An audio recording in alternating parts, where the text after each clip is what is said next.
Então, em pauta de hoje, nós recebemos uma série de vereadores, o vereador José Gabriel, o vereador Dr. Cláudio, secretária Marina da Saúde, a doutora pediatra, alergista e imunologista Cláudia Cristina de Giorgio e a presidente da Câmara, Beth Chedid.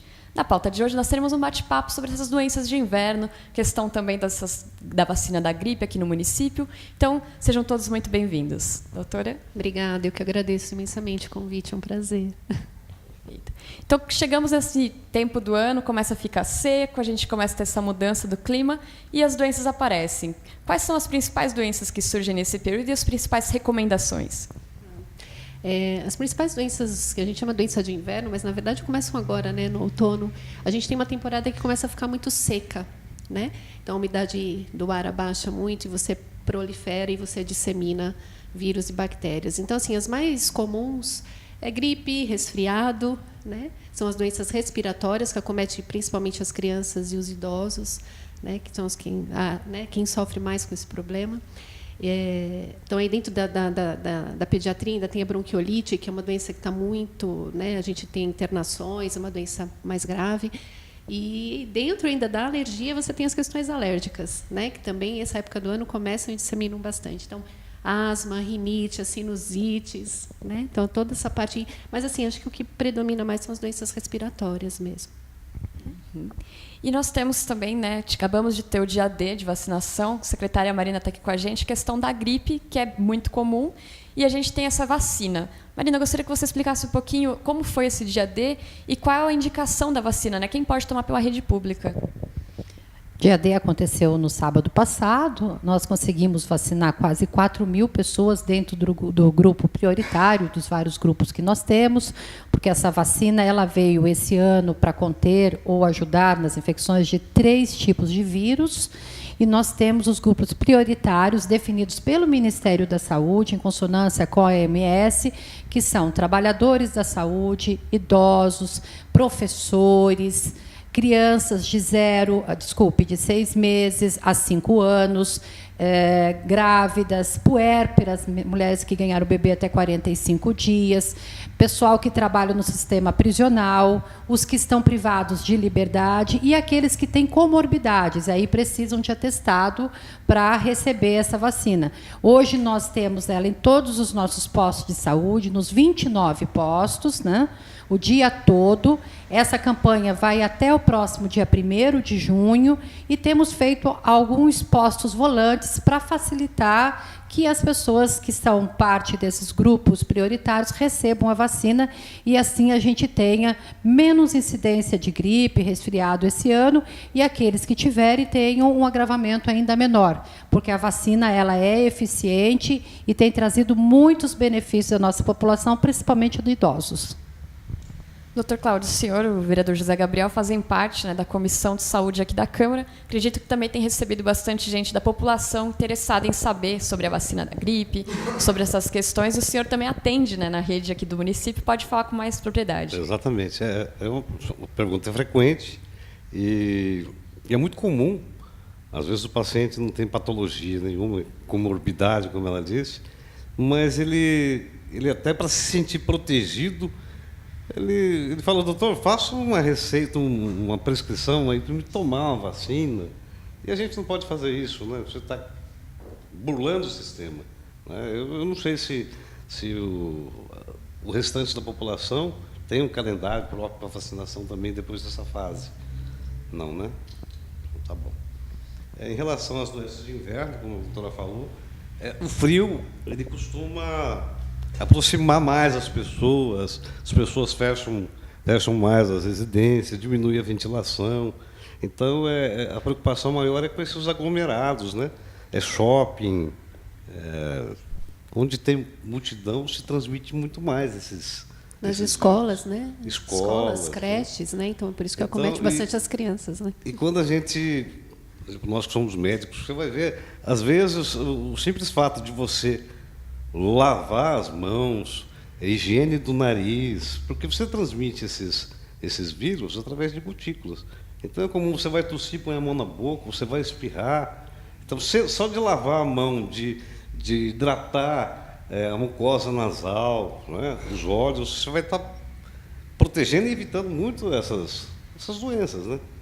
E outra coisa também é muito comum o paciente, geralmente mãe de criança pequena, que qualquer coisinha fica assustada, como um resfriado, por exemplo, né?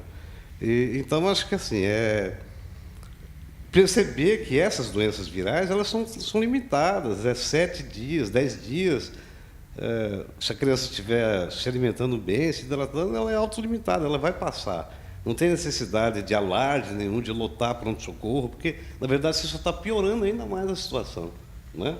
Isso era um comentário até que é bom a gente falar, né? Porque essa época do ano aumenta muito a frequência e as idas aos prontos-socorros, né? Eu trabalho em pronto-socorro e assim a gente vê aquela multidão de gente, às vezes vai, né, por uma corizinha ou uma tossinha, né? E às vezes a nossa orientação é justamente essa, é lavar bastante o nariz, faz inalação com soro, toma bastante água, se alimente bem, né? Então assim, são essas coisas pequenas e o pronto-socorro é a pior aglomeração que existe, né? A maior concentração de bichos estão, né, tá ali dentro daquele lugar, né? Então isso é uma coisa mesmo que a gente, né, que seria bom salientar. Então tentar conversar com o seu pediatra, né? As minhas pacientes todas sabem, né? E a gente sempre orienta. Então converse com o seu, tente procurar menos pronto-socorro, só nos casos da emergência mesmo, para a gente evitar essas aglomerações também, né? Bom dia a todos, né? Como a doutora disse, eu sou a maior prova que esse tempo prejudica as doenças respiratórias, né? Tenho bronquite, tenho asma e fico bastante atacado nessa época. Ainda com relação à vacina da gripe, gostaria que a doutora, a secretária Marina, nos falasse. É muito comum ouvirmos na rua pessoas, até idosas, eu não vou tomar vacina porque o ano passado, ano retrasado, eu tomei e peguei gripe, né? Então, qual o efeito disso? A gente até explicar que não está imune totalmente, às vezes a gente mas pode vir bem mais fraca, a pessoa ser menos prejudicada do que se ela não tivesse tomado a vacina. Então, que desse uma explicação para aqueles que estão nos acompanhando quais os efeitos dessa vacina realmente. Só responder rapidinho. Essa vacina H1N1 da influenza, ela é feita a partir de vírus mortos, fragmentos de vírus mortos. Então, você não tem reação nenhuma. Se o paciente, por exemplo, é diferente de vacina com vírus vivos atenuados, num paciente imunossuprimido, ou idoso, ou criança. Essa vacina atual, não. São fragmentos de vírus mortos, portanto, não tem reação alguma. E, na verdade, não pega gripe porque toma vacina. Vamos deixar isso bem claro. Não pega gripe porque toma vacina. Na verdade, sabe o que às vezes acontece, que eu fiquei pensando, né? E pensei, você vai tomar na campanha, né? E aí aquele monte de gente, né? Uma semana depois você está gripado. Na verdade, você estava em contato com as coisas. Às vezes são coincidências da vida, né? Na verdade, doutora, não sei, o que eu leio, às vezes é que ela imuniza a um certo tipo de vírus, e às vezes são outros. Fantástico. O vírus é um micro-organismo que se modifica o tempo inteiro, tanto que a cada ano... né? Exatamente. Cada ano é um cano diferente. A cada ano ela vem prevenindo ou ajudando a combater os vírus. Esse ano são 3, H1N1, H3N2 e o influenza B. Isso quer dizer que tem outros vírus que podem atacar. Mas, olha, a vacina minimiza muito os efeitos desses vírus no organismo, né? Então, é importante que esses grupos prioritários, que são definidos pelo Ministério da Saúde, por isso eu não consigo colocar outras pessoas que não pertencem a esses grupos para tomar a vacina. Mas o Ministério tem feito a cada ano novas avaliações. Então, por exemplo, esse ano, os profissionais de saúde foram os primeiros a serem beneficiados com a vacina. O que é lógico isso, porque é o primeiro que recebe as pessoas. Então, a gente começou a campanha no dia 23 do mês passado com os profissionais de saúde sendo vacinados. Eu, inclusive, fui, não tive reação alguma, nem no momento da aplicação, nem posterior. O que ocorre é que, às vezes, você já está com o vírus da gripe. Também. Aí você toma a vacina, dá a impressão de que a vacina provocou a gripe em você. Não, você já estava. Porque o efeito da vacina, ela não é instantâneo, ela leva 2 semanas, 15 dias para iniciar o efeito. Então, às vezes, há essa pequena confusão, né, doutora? Mas quem está dentro desses grupos, tome a vacina, ela é importante para nós. E como a doutora falou, levar a criança num pronto-socorro, realmente, se ela precisar. No caso nosso, nós temos a unidade do Bom Jesus, uma UPA que está preparada para receber as crianças, e também a UPA Vila Davi. Mas é sempre importante evitar as aglomerações, porque é aí que se transmite, de fato, os vírus. Evitar dividir toalha, dividir talheres. Isso também ajuda a evitar a gripe ou resfriado. E aquele alquinho gel, o álcool ajuda gel, bastante. ajuda bastante. A gente pôr na bolsa as mulheres, os homens no casaco, antes de, ou depois de ter contato com bastante gente, pegar na mão, passar o álcool para...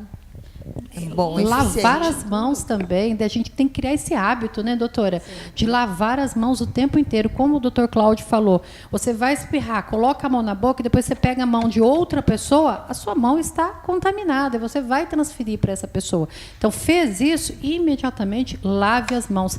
Faça disso um hábito. O tempo inteiro. Lembrou? Vai até uma torneirinha e lave as suas mãos. Eu acho que mais importante que tratar é prevenir, né? Sem dúvida. A prevenção é o melhor remédio, E a gente vendo que são coisas tão simples, que a população muitas vezes acaba deixando. O que é que a gente pode fazer em casa que realmente vai ser efetivo nesse combate a essas doenças? Em casa, acho que para começar, uma boa alimentação sempre, se alimentar com coisas adequadas, Segunda coisa, a gente estava falando aí da fluidificação e da limpeza nasal. Existe uma coisa fundamental, que é a limpeza da via aérea em si, Então, a gente recomenda, às vezes, fazer inalação com soro fisiológico, E o que a gente pode fazer em casa? Doutora, eu não tenho o aparelho para fazer, Então, às vezes, a gente recomenda fazer o quê? Vaporização no banheiro. Você liga o chuveiro, fecha o banheiro, Liga aquele chuveiro quentinho, então fica aquela névoa de umidade, e você fica lá, 5 minutinhos, 10 minutinhos, respirando esse vapor de água. Então, não deixa de ser uma inalação, Então, você não precisa nem fazer o aparelhinho. Claro que tem o aparelho, brincadeiras à parte, mas é um investimento, Eu lembro, doutora, que quando meu filho era pequeno, ele tinha laringite. E ele fechava, ele afundava o peito e fechava. A laringite também é uma doença do inverno. Exatamente. E ele sempre era cometido por laringite. E o pediatra, na época, me recomendava isso. Vapor de chuveiro. O vapor de chuveiro é eficiente. Ele deixa lá o vapor e fica um tempão. Eu lembro que eu ficava com ele, batia nas costinhas, fazendo aquela taponagem. Tapotagem. Muito bem lembrado. Dá para fazer em casa. Fazia assim com a mão em concha, ficava batendo assim, e melhorava mesmo. A tapotagem, você mobiliza as secreções, ela falou da inalação e de umidificar o ambiente, Outra coisa, às vezes, vasilha com água no ambiente, isso umidifica o ar, Uma toalha molhada, principalmente quem já tem predisposição. A gente sabe que pó, poeira, ácaro, mofo, isso tudo desencadeia, E às vezes você começa com um quadro de resfriado e essa secreção, ela pode ficar espessa. A gente sabe, por exemplo, que seios da face, ele não é um osso plano, ele é uma caverninha. E aquela secreção, ela pode infectar e transformar numa sinusite. Em criança, por exemplo, em que a comunicação entre o seio da face e o ouvido, o canal auditivo ele é mais reto, então isso facilita também a otite média aguda em criança, que é comum, porque a criança chora muito, irrita, pode dar febre. Então, tudo é questão de você prevenir com essas medidas, de hidratar bem, mucosa nasal, e evitar automedicação. Eu acho que o mais importante é... E só pegar um gancho no que você falou, até que o vereador Gabriel comentou, da asma, que, na verdade, o que a gente tem também? A gente tem essa época do ano das doenças alérgicas, E você aumenta, então, se diminui a umidade, você aumenta as impurezas, então você aumenta a poeira. Aumentando a poeira, você tem mais ácaro. Asma, rinite, sinusite. Então, ventilar, deixar o sol entrar, Limpeza da casa com pano úmido, evitar usar vassoura, espanador, deixar a casa bem limpa mesmo, para a gente evitar esse outro agente, que é o alérgeno, que a gente fala. O vereador José Gabriel até brincou que ia fazer uma consulta com a doutora. Se tem alguma dúvida, vereador, por favor, fique à vontade. Se tiver alguma coisa em relação à asma, né, bronquite, enfim. Não, eu acho que foi muito esclarecedora as colocações aí, tanto da doutora como do doutor Cláudio. Eu brinquei, mas é uma realidade. Eu sofro mais, até já estive conversando com o doutor Cláudio ontem. Sofro mais nessa época, a bronquite ataca, parece que na outra época do ano ela fica escondidinha, fica guardada, né?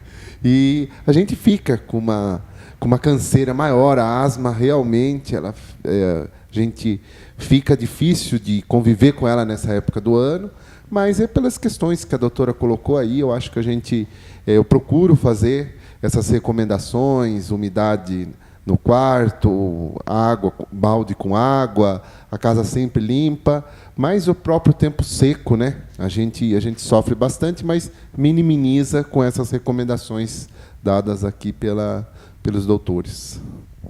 E, doutora, quais seriam os principais sintomas, né? Às vezes a criança está em casa já passando por uma crise de asma, alguma coisa, e o pai, às vezes, não sabe exatamente que a criança tem asma. Então, como diagnosticar realmente, assim, né, num princípio, para encaminhar para um especialista, etc.? Tá. A asma, às vezes, ela é muito sutil, né? Mas tem aqueles sintomas que são triviais que todo mundo conhece, né? Então, aquela falta de ar com o tal do chiadinho, né? Ele parece um miadinho de gato, mas a criança fica dispneia, ela tem falta de ar, ela não consegue respirar. Uma coisa que eu sempre pergunto no consultório, que é fundamental, tanto a criança quanto o adulto, você tem uma tosse por exercício, por esforço físico, né? Porque a asma, o brônquio fecha, né? Então você não consegue ventilar. Então a criança começa a correr e tossir, né? Então isso pode ser a asma, né? Pode fazer um diagnóstico de asma. Então aquela tosse seca, a falta de ar, a sibilância de repetição, que são esses chiadinhos, né? Aí você acaba fazendo, claro que tem outros critérios diagnósticos, né? Mas aí tem que alertar o pediatra, alertar a mãe, ou encaminhar ou não para o especialista mesmo, né? Mas é basicamente isso. Tem outros, mas é muito específico, né?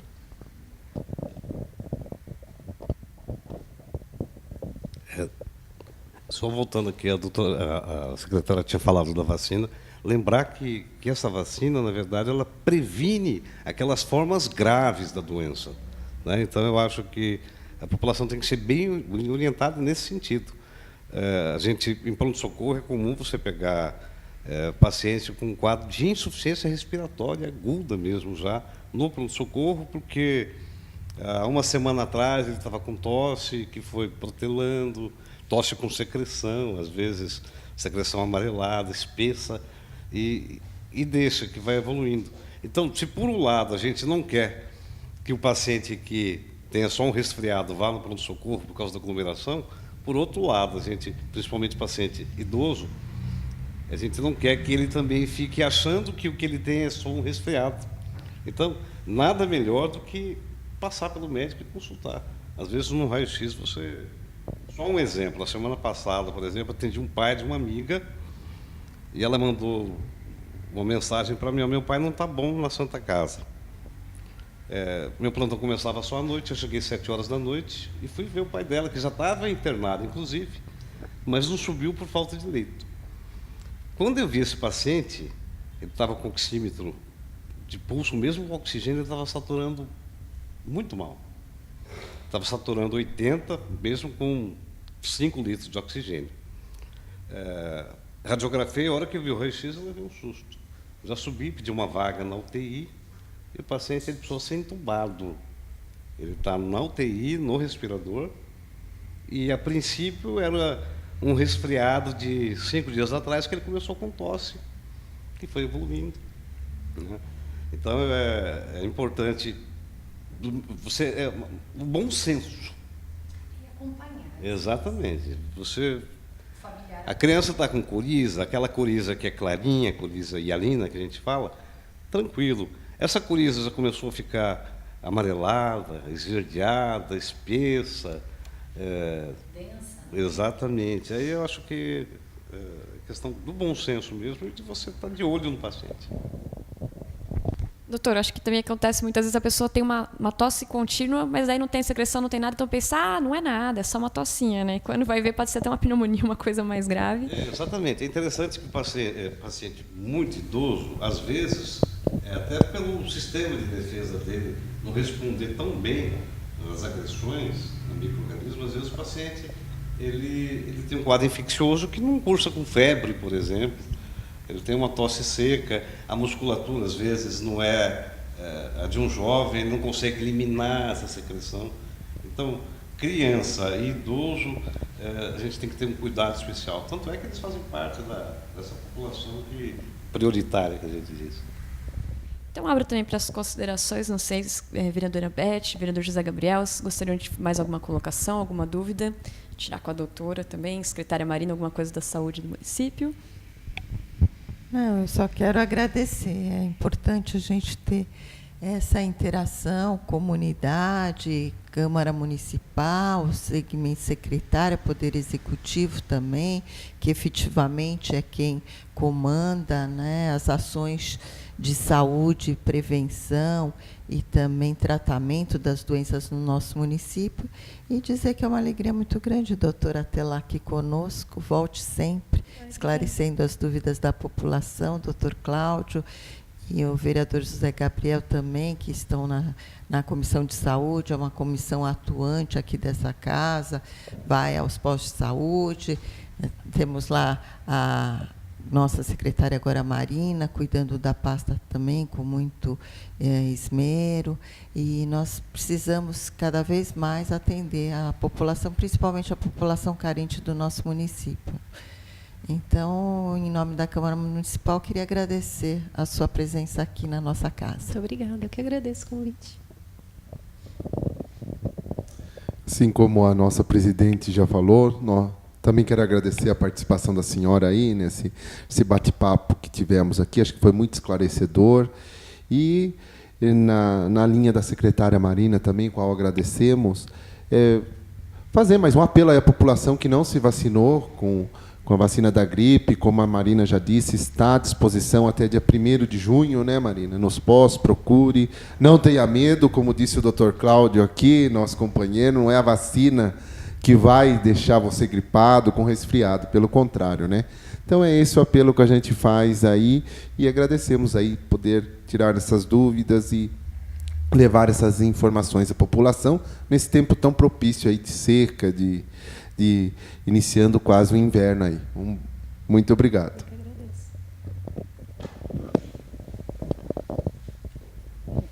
Gostaria de agradecer a oportunidade da gente ouvir a doutora, né, falar um pouco sobre essas questões, doutor Cláudio, o vereador Gabriel, a presidente Beth Chedid, enfim, a Câmara, por essa oportunidade de a gente falar da vacina que está disponível para os grupos prioritários em todas as nossas unidades de saúde. Portanto, se você faz parte de um desses grupos, procure a unidade mais próxima e receba essa vacina, e assim você ficará mais protegido contra a gripe e resfriado. Não vai evitá-lo, mas vai diminuir em muito os efeitos em seu corpo. Também gostaria de agradecer a presença da doutora Cláudia, secretária, presidente Beth, Gabriel, obrigado por estarem aqui. Dizer que seja sempre bem-vinda. E volte outras vezes. Vontade, doutora, suas considerações obrigada. finais. Assim, em primeiro lugar, agradeço a vocês pelo convite, e a Ivone, obrigada, doutor Cláudio, Gabriel, obrigada a todos, presidente. Estou muito feliz mesmo. Eu adoro esses bate-papos. Assim, eu acho que são muito produtivos, né? E a população precisa dessas informações, né? Então, quanto mais a gente puder, estou à disposição. Eu adoro. Muito bom, muito obrigada. Só reforçando o que já disseram, por favor, vacinem-se, né? Não tenham medo da vacina, né? Eu também tomei, não tive nada. Meus filhos tomaram, meu marido tomou, está tudo certo.